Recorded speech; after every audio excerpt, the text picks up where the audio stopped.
Quando chegaram ao lugar que Deus lhe havia indicado, Abraão construiu um altar e sobre ele amarrou... Meu Deus do céu. Quando chegaram ao lugar que Deus lhe havia indicado, Abraão construiu um altar e sobre ele arrumou a lenha. Amarrou Isaque, seu filho, e o colocou sobre o altar em cima da lenha. Então Abraão estendeu a mão, pegou a faca para sacrificar o filho, e o anjo do Senhor, porém, o chamou do céu: Abraão, Abraão. Sim, estou aqui, ele respondeu.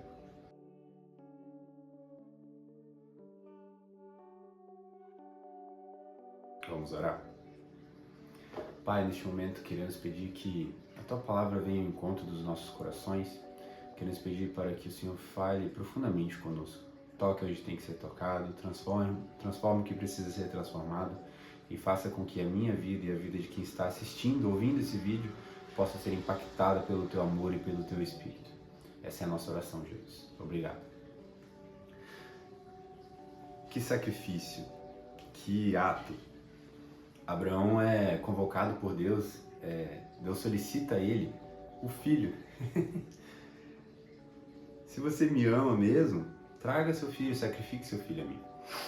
E a gente lê essa palavra e às vezes a gente chega a ficar, nossa, mas que crueldade. Mas, ao meu ver, eu acredito que Abraão sabia que a bênção viria sobre ele.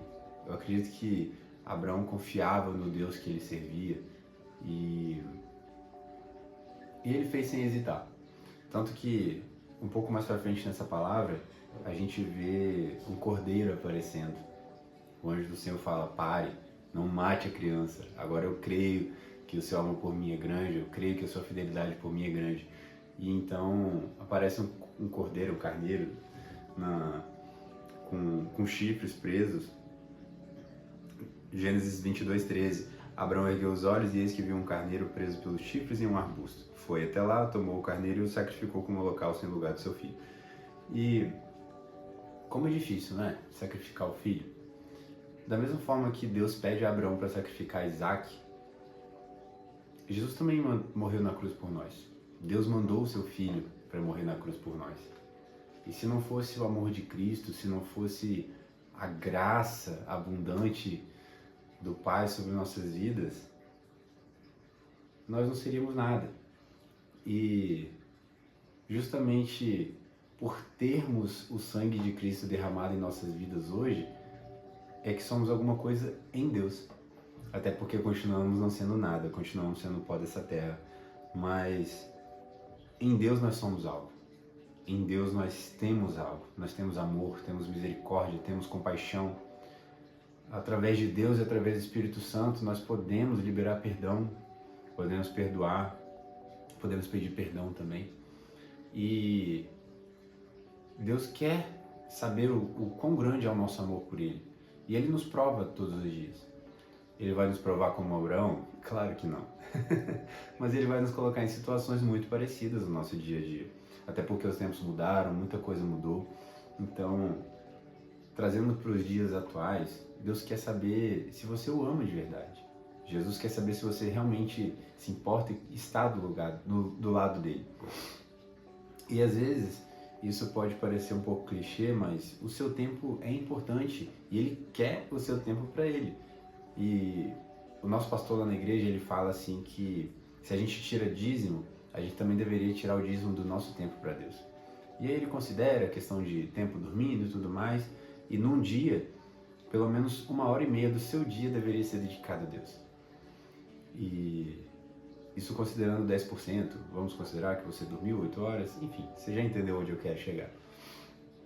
Mas se a gente se achega a uma palavra como essa e a gente não sente amor, compaixão, e se a gente não vê o zelo de Deus por nós, a gente está frio, nosso coração esfriou, nosso coração está gelado, ainda é um coração de pedra. E eu peço ao Senhor para que, quando eu me sinto assim, um coração de carne, o coração dele venha ao encontro do meu. Para que a gente possa, de fato, sentir amor, sentir compaixão por uma palavra igual a essa, que de Isaac quase sendo sacrificado. E eu entendo que Deus quer a nossa fidelidade, Deus quer o nosso amor voltado para Ele. Então, que a partir de hoje você entenda que tudo ao seu redor não pode ser mais importante que Deus. Deus nos coloca à prova para que a gente possa mostrar quão grande é o nosso amor por Ele. E haverão diversos momentos na nossa vida que nós precisaremos enxergar que Deus está do nosso lado. Esse mês, para ser mais específico, fazem 5 meses 4 meses na verdade, de que nós perdemos a nossa filhinha. E minha esposa estava grávida, quase completando 6 meses, e infelizmente a bolsa estourou e nós entregamos nossa filhinha para Deus. E é um pouco difícil abrir isso porque nós ansiávamos por essa criança, nós ansiávamos por esse bebê. E eu lembro que no dia 7 de fevereiro, quando ela nasceu, nossa vida foi transformada porque tudo mudou ao nosso redor. Nós estávamos alegres porque minha esposa estava grávida e em poucas horas tudo mudou. E eu lembro que enquanto eu pegava a minha filha na mão, segurava a mãozinha dela, eu orava e eu falava: Deus, eu creio que o Senhor está no controle, eu creio que o Senhor está olhando para nós. E eu te falo que se não fosse o amor de Cristo, eu não sei o que seria de nós. Não sei o que nós faríamos, não sei como seria o nosso dia a dia. Mas nesses 4 meses a gente pôde ver Deus sustentando a gente pôde ver a mão de Deus se estendendo sobre nós. E me desculpa o choro, mas nós precisamos entender que em meio a tanta dificuldade, o Senhor está cuidando de nós. Ele não se afasta da gente.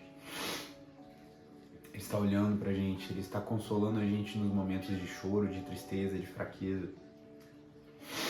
A Bíblia fala que quando a gente é fraco, aí que a gente é forte, porque a nossa força vem de Deus. Não tem como a gente ser mais forte do que a força que vem de Deus. Então, é necessário que a gente se quebrante. E lendo essa palavra, eu pude entender a dor que Abraão estava sentindo para poder entregar o filho dele naquele sacrifício, naquele altar.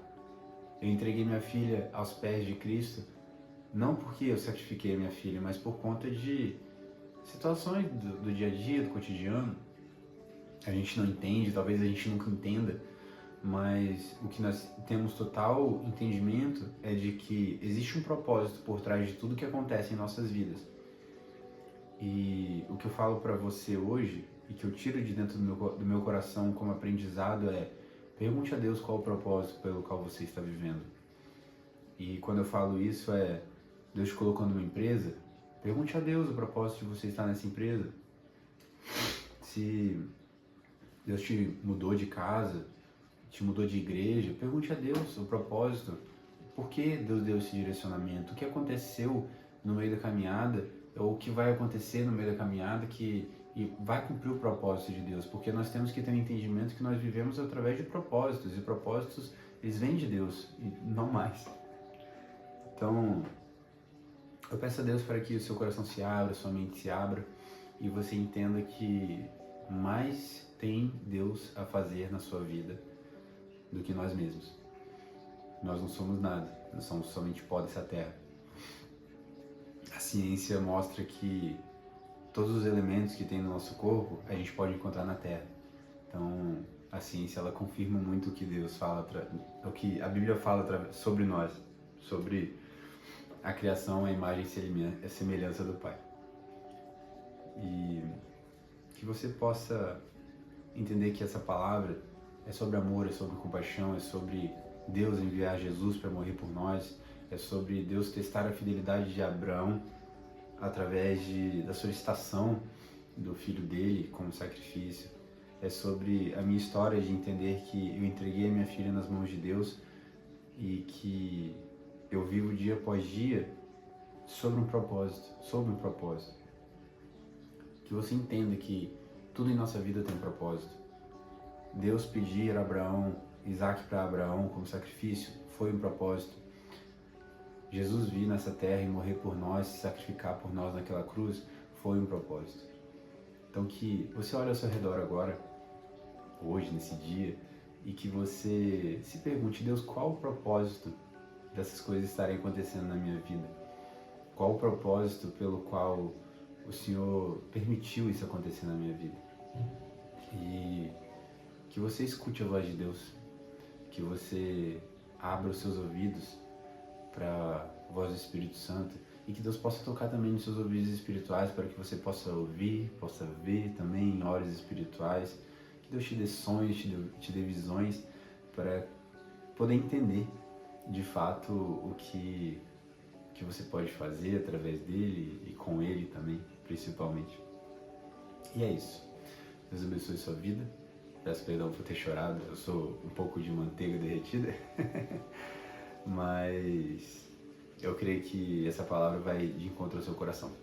Assim como tem vindo de encontro ao meu, assim como a Bíblia vem de encontro ao meu coração todos os dias, eu espero que essa palavra vá de encontro ao seu coração.